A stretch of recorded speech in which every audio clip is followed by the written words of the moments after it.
What's up, everybody? Episode 47 of the Pitside podcast. We're back here once again. We've got a great episode for you. This week we're talking to 305 hometown hero champion Trent Verstraeten.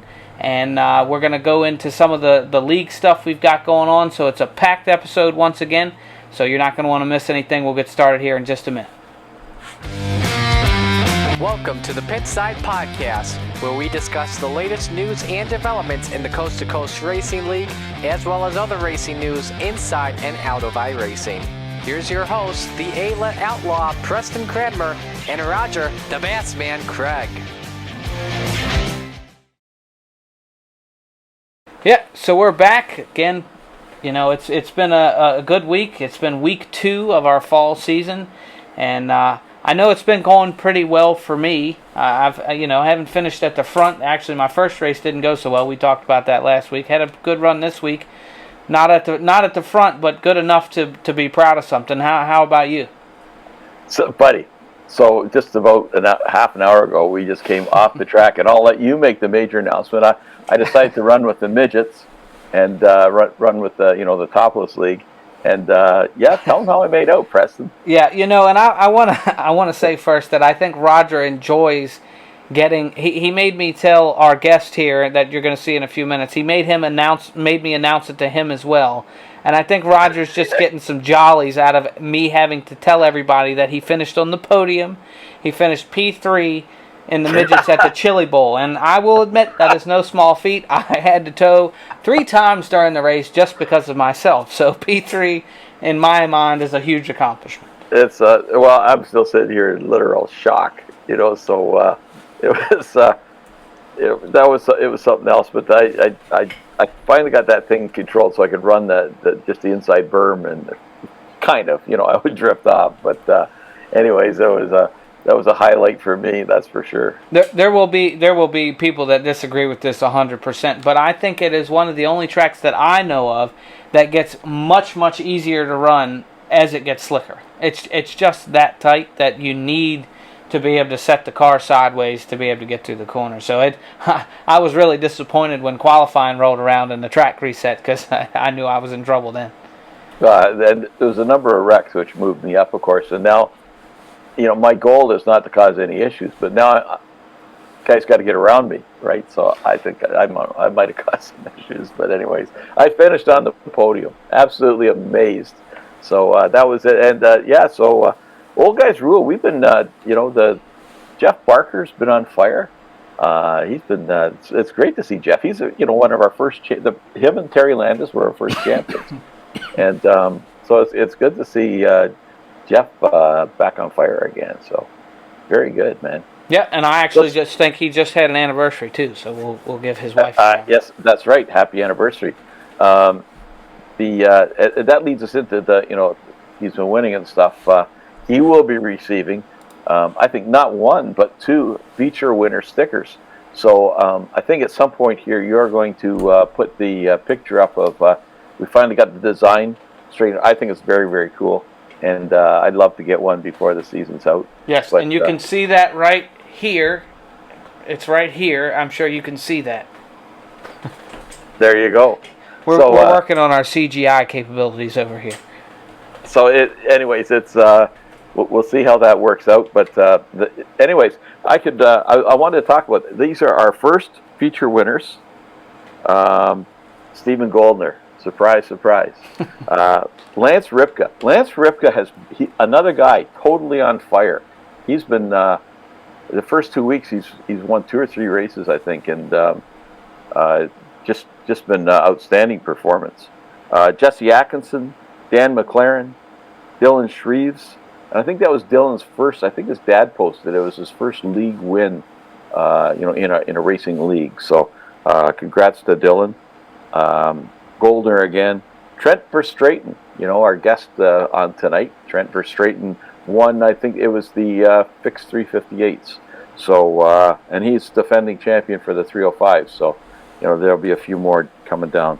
Tater Williams, I love that name, Tater Williams. But and that was in, I think, the big blocks, not in the pro lates. He entered the league to race pro lates. But Tater's, he's proved to be a really good driver. John Hine, no surprise there. Jeff Barker, as I mentioned. Blake Chapman, surprise, surprise. Justin Sick, no surprise there either. And here's one, though. This was, Roadrunners. This is Roadrunners. Who do you think it was? Well, I was there, more in spirit than anything, towards the end at least. But I don't recall who won. It was Brandon Combs. That's right. I do Bob remember Light that finished fourth, so I didn't race that one. So I'm wondering what happened to Bob. I mean, well, it was a that's like different Bob- car. That's the thing. That first race was in the prototype, the Raleigh Yeah. prototype, rather than the SR8 or the what we were running before, the I've forgotten the name, but the Radical. and the Radical. And that, I wonder if that made the difference. I don't know if he had the experience, or I don't know. He might have had an issue. I'm not sure if he wrecked or not. Usually there's an issue or something. But Brandon Combs, though, that's a shocker, too, because Brandon entered as a pro late model driver, and I had no idea that he was a road racer, and obviously, showed a lot of skill there. And I see Lance Ripka's name up again, as I mentioned, that Jeff Barker's name. So you can only win one feature sticker per division, but these are multiple divisions, so they're already multiple sticker winners. And as you saw with Preston holding up, it's a cool sticker, and Dan Vaught. So congrats to all them, and so there'll be those will be coming. We've just finalized the design, and we got to order the stickers, and then we're shipping them down to Bob the Good in Kansas, and Bob will be distributing them. So thanks to Bob. The other thing that is coming is we will be getting everybody to fill out a form with their email or their home mail address as well as email. But it'll be similar to the one we did for the charity feature where we collected a bunch of information. We want to do that again, so that we've got a few special events we're going to do special intros to. So we need to know all that pertinent information for all the drivers. But for sure, we need mailing addresses. Andy Patton needs those as well. So as we ship those out and ship out Driver of the Week awards as well. Now, we've made a bit of a change. I think I can talk about it here, and I hope I'm not going to trip over myself, but we've changed gears a little bit in that we are going to do Driver of the Week mugs, but we've had a new sponsor come on board. So, that's terrible. I should have planned this. We should stop right here. Well, I know the name of the company, if that helps you. It's Joe. It's Joe. Joe Canellis. Canellis, thanks. I'm thinking Canaris. I don't know why I'm thinking that. Joe Canellis. So Joe has stepped up. He's going to sponsor the Hometown Heroes 305 series. Thank you very much, Joe. And yes, he has you're going to give that name out of... yeah, so he runs a dog care business called We Let the Dogs Out. Yeah, We Let the Dogs Out. So... Roger doesn't know the Who Let the Dogs Out song that we grew up with. I know, Who Let the Dogs Out. Yeah, I know that. No, don't sing. So, that's got to be a WWF song for somebody too, as they, anyways, I'm going back to Junkyard Dog.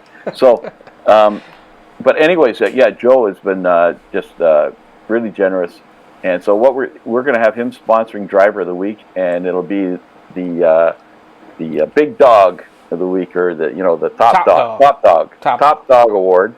And so what we're going to be doing is dog tags. And can you hold? I don't know if you can hold one of those up or not, Preston. But I don't think I can make that one. We don't even have all the artwork finished for that one yet. So it's kind of hard. But we've toyed with that, and these are really cool. These dog tags. So you could hang them from your rig. If I win one, I'm going to put it on my keychain. I think it'd just be cool. We have a War Amps. I don't think you have that in the States.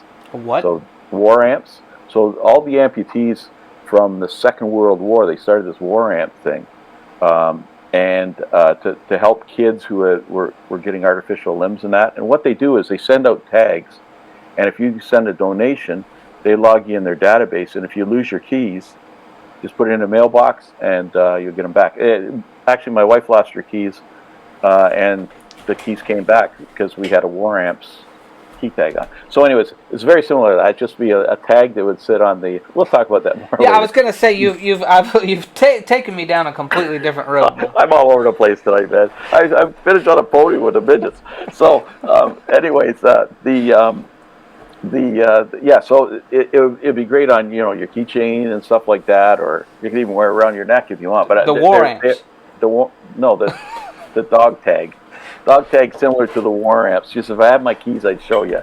So it's just a little tag that goes on your keys. It's just like a dog tag, and it's got your information on it. And if people find your keys, they just drop it in the mailbox. No, you don't have to go back to that. I was just kidding. No, so what we could do, we could put your address on the back of the key, Bob, the tag, and people can just drop it in a mailbox if you lose them, and they'll be sent back. That's a thought. So, yeah. Anyways, okay, I'm making fun of it, but it's very cool what Joe's done, and I think we got a cool thing going here with Top Dog Award. So that's coming. Yep. And so not only that, we have the rescheduled Hawkeye from last week that's now this week. We obviously had rain last week, rained out the event, but that's okay. We're going to do it again this week, and it closes. Our Hometown Heroes closes with this Hawkeye event, which is 6 divisions this season, right? Not just 5. 6 divisions, and we start out with the Legends at the front, and then the Street Stocks, then the UMPs, the Dirt Mods, the Pro Late Models, and the 305s. 4 cars in each class. Each class winner will get a special award, which we'll be releasing very shortly. So it was originally going to be dog tags. I mean, that was the dog tags, but then we got Joe coming on board and said, hey, let's use it for that. So we don't want to duplicate it necessarily. But anyway, so it'll be a special award there. And I'm telling you now, right there, right? There. You're right there. Is my entry. I am running a Dirt Legend. And again, just like the midgets, tons of pressure. I'm at the front. I don't want to screw up. But you know what? I want to go for it. So I've got some competition in G.J. Boydell and Bob Curtis and Brandon Dittmer. So I think a couple of tough guys there, but we'll see what happens. I want one of those special awards that we're giving out. And I also just along the same lines of what you're you running this event. There has been a slight rule change in that political statements are still not allowed on vehicles unless it's someone that is in the league already. So if someone in our league is running for office, you are eligible to carry their logo or slogans on your car. That's the only exception. I'm running a slightly illegal car here, as you can see right there. So what happened was Steve Bixler sent me a picture. He's of his campaign car. I think it was Steve Maurer. He was. I think he's got a Corvette. It's a Corvette in the picture, and it's a low budget campaign. And it was just that they went out, and I think that their campaign budget's $5. So they went out and bought a piece of Bristol board and a black magic marker, and I think they still got some budget left. And they just the exact what you see on the back of my car is exactly what they had on the side of his car. I assumed it was for a parade, the Corn Fest or something going on in Clarence. So. Anyways, so Steve, I'm pulling for you, buddy. I'm doing everything I can to get you reelected.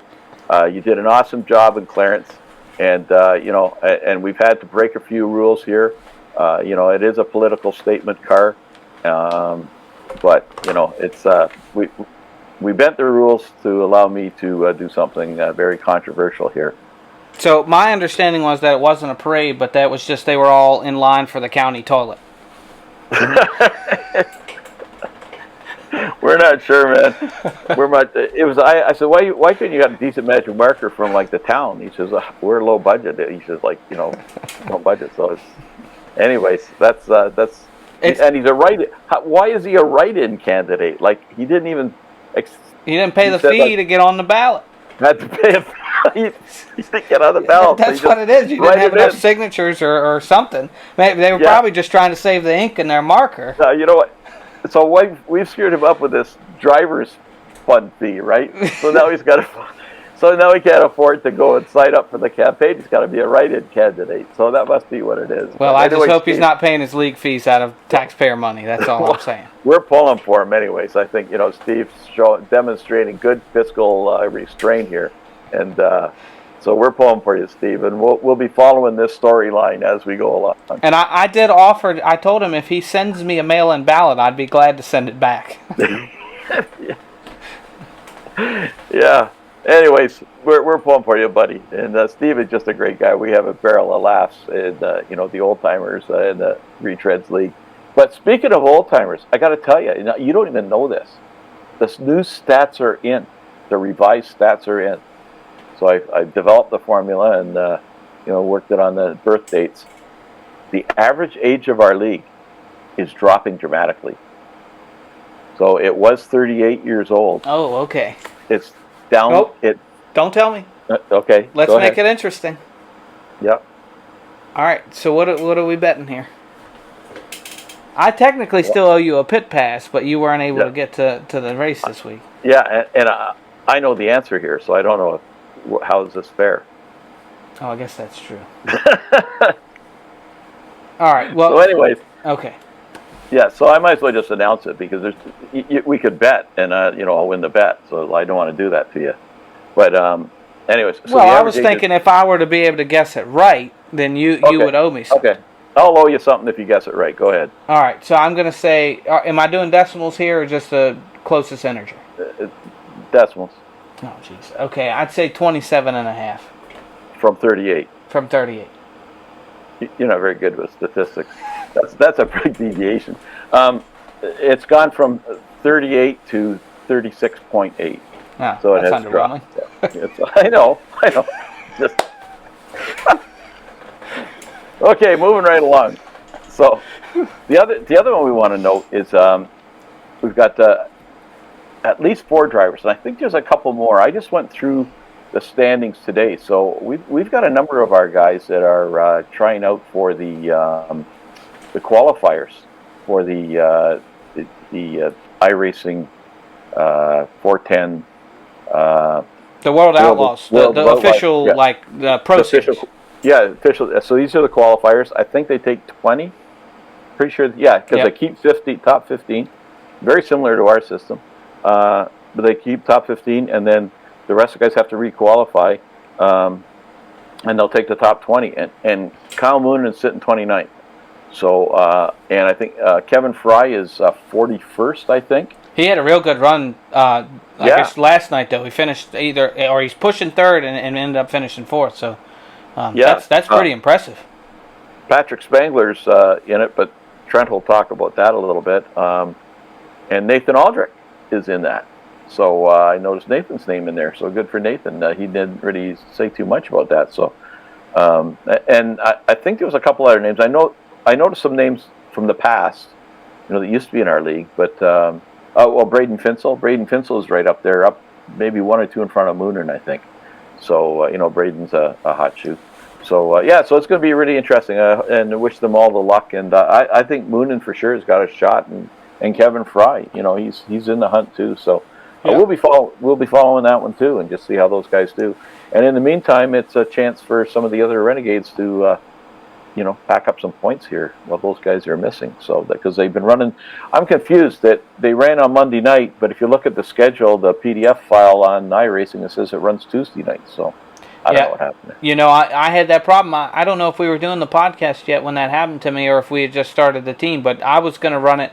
Granted, I don't think I was as prepared as I needed to be, but I was going to run it, I guess, last year or maybe even the year prior, but the schedule online is strange. It's you have to know whether they're talking about their Greenwich time or your time zone or whatever. So I ended up missing 2 races for that same reason, and just decided to quit after that because you only get 1 drop week. But I also find it pretty interesting that I know they obviously need to run it to get prepped for the next season, but they did not give a whole lot of time between releasing this new dirt track model and starting the Pro Series. So it probably, a lot of those guys that they were seeing run at least close to qualifying year after year are probably not where they thought they were. There's probably some new names mixed in. So hopefully our guys can take advantage of that too. Yeah. That'll be good. So we will be following that. The other one we want to remind everybody, because now that the clock is ticking, I think there's only 1 week left. To get your money in for the driver's fund. So the money is, the fees are coming in, the fund is getting built up, and that's where all these, the stickers and the dog tags and the web stuff, and we have 250 races 240, 250 races, so that's not insignificant either. So, but that fund's building, and all that money after we pay out expenses like the Iracing and stuff will all go back to the drivers as some sort of award. So, you're only investing in yourself. So, anyway, so just make sure you've got to send that money to c2crl.fees@gmail through PayPal. And if you have any kind of issue with that, or you don't have PayPal, even if you don't have a PayPal account, you can still pay that. We can invoice you, and you don't need. You can just go in as a guest and pay it on your credit card or whatever. But if you're having any issues, contact either me or Bill Calder, and we'll help getting this straightened out for you. So just make sure you contact us before the deadline, though, because the deadline, and we had to set a deadline. We set it 3 weeks out, so I think we're being more than fair. The deadline anybody who hasn't paid would just be dropping out of the league, and if we have to shrink the league, we'll shrink the league, because it's just, it's somebody's got to pay these bills. So and some of the guys that have been are don't necessarily want to keep doing that, and it's not fair. So anyways, there's that, and especially if you got a high I rating, you don't want to miss it, because once you're out of the league, you're not grandfathered in anymore. So we've had a couple of guys in the past have learned the hard way on that. So yeah. Anyways, good. That's an important note. And just also so you guys know, Bill is the one that usually gets Roger and I the list of new drivers, so we can announce those guys here. We're postponing that until after the due date for the Drivers Fund, just because Bill also assists us with that, and we're keeping him super busy. And so the quicker you guys pay, the quicker we can start announcing our new drivers. So if you guys take care of that, it'd be helpful. Yeah, exactly. And before we go here, a couple of shout-outs. Kyle Parker's dad, Wayne, lost his house, everything. Him and I guess two of Kyle's brothers, they got out, but they lost everything. So there is a GoFundMe. We did have that link up. So I know a lot of guys from the league have already donated to that. So we encourage you to go there. There was a post on Facebook from us, both in the lounge and I think in the drivers group that talks about that. So you can dig that out and do that. And if you can't find it, message us. We will get you the link. Yeah, or even if you go to GoFundMe and I think search like Wayne Parker, I think you would find that. But yeah, if you have any issues, just let us know. We will be doing a fundraiser event for him. I said week 4. Week 4 we're talking about doing that. So there'll be more details on that coming. And then just one tragedy after another. We just heard the other day Lane Snook's brother, I don't think he's much older than Lane, like he's maybe 22, 23 maybe, lost his life. So our thoughts and prayers go out to Lane and his family. And we will be doing a memorial race later this season to honor him. So, community suffering a bit here. So, I just want to give our thoughts to those guys. Yeah, and I think that's the key point is we try to keep a focus on community. So if you guys can just offer them a kind word if you have the moment, or mention in an interview that we're thinking about them. Those kind of things go a long way. Because we're all out here to have a good time with one another. So it's just important to keep that in perspective when things like this happen. Yep, for sure, man. Do you have anything else that you want to cover this week? I don't. I'm pumped. I'm 1 day away from leaving for the 4 Crown, and it's frankly all I can think about. So I know I'm sorry to rub it in, but things are really starting to come together, so we're going to get to meet up with some guys, and I want to reiterate, if anybody's going to be at Eldora this coming weekend, please send me a message, and I want to meet up with you. It doesn't matter if we've ever talked before. I want to get to know as many people in the league as possible, or if you just watch our podcast, that'd be great too. When do you leave to come home? So the 4 Crown runs Friday night and Saturday night. Friday night's basically the All-Star Circuit of Champions night there, 410 night, and there's obviously USAC's running all that too. And then the second night's World Outlaws. Then Sunday we'll be coming back home. So might be home in time to run Roadrunners on Sunday. Actually, I'm just wondering. Yeah, I'm wondering that if people see this podcast want to look you up, it'll be too late. That is a good point. You need to. I'm just too excited. You need to put something out on social media, on our lounge page or whatever, and just because there should be a meet and greet there.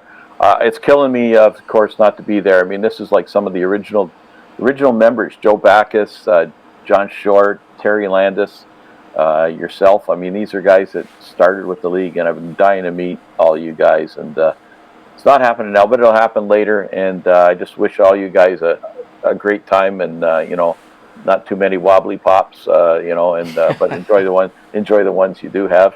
And anyways, that should be an amazing time. And I just wish you guys all the best. I appreciate it. I'm going to rewind just a little bit, and I wanted to say it to everybody from the league that I saw at the race. It was very nice meeting you. We'll leave it at that. It's been a great episode, guys. Another one, shorter episode, packed full of content. We're going to be back here with the very same thing next week for episode 48. Thanks a lot, guys. Drive safe. And we're here with Trent Verstraeten from Wallaceburg, Ontario, one of the hotbeds. I'm telling you, I think Wallaceburg is bigger than Clarence. What's the population of Wallaceburg, Trent? It's anywhere between 10 to 12,000. Oh, geez, that's 10 Clarences. So that's a big tough. So you said you're right from Wallaceburg. You're not metropolitan Wallaceburg or anything like that. Yeah, I've lived in Wallaceburg my whole life. I was born in Chatham, which is like 20 minutes from here. Yeah. And it's on part of like the Chatham County. Yeah. So for mostly our American friends, I guess, maybe some of the Canadian ones, Wallaceburg's about halfway between where I live, which is an hour from the Falls, and Windsor, right? You'd be closer to Windsor. Yeah, I'm about like an hour, like 15 from Detroit. Yeah, so you're close enough to be a Detroit Red Wing fan than a Maple Leaf fan. I don't know. I'm a Montreal Canadiens fan. Oh, jeez. Okay, so we might as well end this interview right now. So, anyways, just welcome, buddy. It's we've looked forward to having you come on. How long have you been in the league now? It's been at least a year. Is it? Yeah, more? I joined in the summer 2020 season.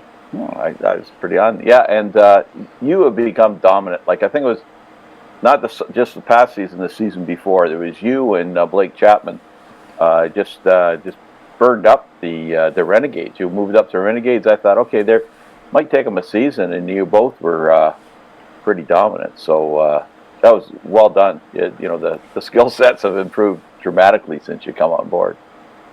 Yeah, thanks. Before I joined the league, I actually didn't really run the sprints. Probably the first 4 months I got on Iracing because I joined in April or May of 2020, and I would only run the street stocks and late models. And then I got into a sprint league, and then heard about Coast2Coast and got in there, and been loving the sprints ever since. Well, you're not only loving the sprints, but I noticed you won one of the dirt mod races the other night. So, is that did that happen overnight, or did you have to work your way up with the dirt mods? Yeah, so when they came out, I just spent a lot of time running either hosted races or officials or just any leagues, and just put a lot of time into them and figured out the trick with them. Now, do you run predominantly dirt on iRacing, not just our league? Are you running asphalt at all, or is it all dirt? You run a little bit of everything. The only thing I don't have a rookie license in any of the classes, but I'm mainly in dirt. Yeah, and so how long have you been iRacing? Since May of 2020. Oh, okay. So about the same time you joined up with us. Yeah, you guys are probably the second league I joined, I'm pretty sure. So, and for those not familiar, Trent has just been an awesome resource. He's not only dominant on the track, but he's one of our key reviewers. So don't anybody hold that against him, but he is one of the better reviewers, and we depend on him, and he's and pretty reliable at getting all this stuff in on time too. So kudos to that, buddy. And you started out admitting, and then work kind of pulled you away from that, but you've come back to start doing some admitting again. So really, really appreciate what you do. This league wouldn't be functioning without guys like you. So I really, really appreciate that, buddy. Yeah, no problem. I enjoy helping out. It's a great league, so why wouldn't I want to help and make it even better? The other one too that I wanted to talk about was Hometown Heroes. I'm trying to remember which division, but was it the 305s or the 360s that you won one of those? Was it last season or the season before? Yeah, I won the 305 championship this past season. Yeah. I know Andy Patton's had some problems getting the trophies out on time. He's had all sorts of technical issues. So now there's been a crossover between champions from the previous season and this past season. So I'm trying to keep those straight. But that's I think your driving in the Renegades has been phenomenal, and you're with the cream of the crop. But the 305s and on Hometown Heroes is no mean feat. Like it's been unbelievable. The car counts and the competition, and you couldn't afford to screw up a week because there was just so many guys that were up there. Like it was just phenomenal. So to win that, I think was really, really impressive as well. Yeah, it was honestly probably like one of the greatest moments that I've had, on Iracing, because that's a big championship to win with all those heavy hitters in there, and like you said, if you mess up 1 week, like that's your championship right there, possibly. Yeah, and I think the other thing that's got to be said is I think pretty much across the league you're known as a real good clean racer. So kudos on that as well. Yeah, thanks. I try to just race people how I don't want to be raced out there, so I just try to keep my nose out of things. So I try to keep my nose out of things too, but that doesn't work as good. So tell us a little bit about your team. Yeah, so it all started back right when I got into iRacing. My buddy who got me into it from high school, me and him started racing, and we said we should start a team and just get some guys that we'd like to race with whenever we want to hop on. And we did that for a bit, and then he had personal things come up where he stepped away from iRacing for a few months, so the team kind of got pushed to the side, and we just forgot about it. And then kind of went solo, just running leagues by myself for a bit. And then I met some guys like Blake Chapman and Zane Walters and all them in another Sunday league. So I said we should start the team back up, get all of us in there, and we can race in multiple leagues. And it's kind of how it all started. And I think that was probably late 2020 that we reformed it back up. And now we're sitting at about 15 drivers that run in multiple leagues together. So yeah, it's a... How many of your, because I don't always know which drivers are associated, how many of your guys run in our league? I know a lot of them probably, their I rating's too high, but... Yeah, there's a few that couldn't get in because when they joined the team they were too high, but off the top of my head, I'd say we have about 6 that are running the sprints every... I don't know that I realized it was that high a number. Yeah, we have Chris Forsyth, Christopher Schaefer, Nicholas Shell, Blake, and me. So actually only 5 of us in there right now. Yeah, okay. A couple of names I didn't realize were on your team. Yeah. That's awesome. Yeah, y'all have been wreaking some havoc. Yeah. I was surprised that they're as big as the Can-Am racing team. With Yep. They're probably not as old, average age, but I can imagine not. Yeah. But you're the young guy holding down the fort with us, and you're pretty ancient. So, just saying. Yep. Yeah. So, tell me, in real racing, have you raced anything or been involved in anything? I helped a few of my friends with just pit being in their pit crew, but I thought about getting into the racing, but then unfortunately I was in a car accident in 2018 where I messed up my back, which will leave me with lifelong injuries. So I don't know if I will actually end up being able to go race, but I'm hoping that eventually I'll be able to at least give it a shot. Yeah. So have you been to Ashweekon much? No, I haven't actually. I've been to just the Southern Ontario Motor Speedway, which is about 35 minutes from here, quite a bit. And did you get there this season? Because they totally redid that track. No, I haven't been able to get out there yet, but I've been dying to get out there. Yeah, I know I saw it on G-Force TV, and it looks like they've done a really great job. I'm really interested in getting out there and seeing some of the action out there, that's for sure. So, it's time. You got to ask your question. Well, but he's already partially answered it. That's as soon as he said. So he's got a cop-out answer, basically, and that's okay. So okay. If he says he already said it, that's fine, but you got to ask. Yep. So, your greatest memory in iRacing? It would be the 305 championship and also getting the small block championship. Like, since I was the only champion, really, because it was the open small blocks, the B division, which was only there for one season. So and it was my first ever league championship. So that was probably one of my greatest moments. Oh, that's cool. Yeah. That was. So my question is, who is your biggest rival in our league? And I want to preface it. I always do. It doesn't have to be somebody that you don't get along with.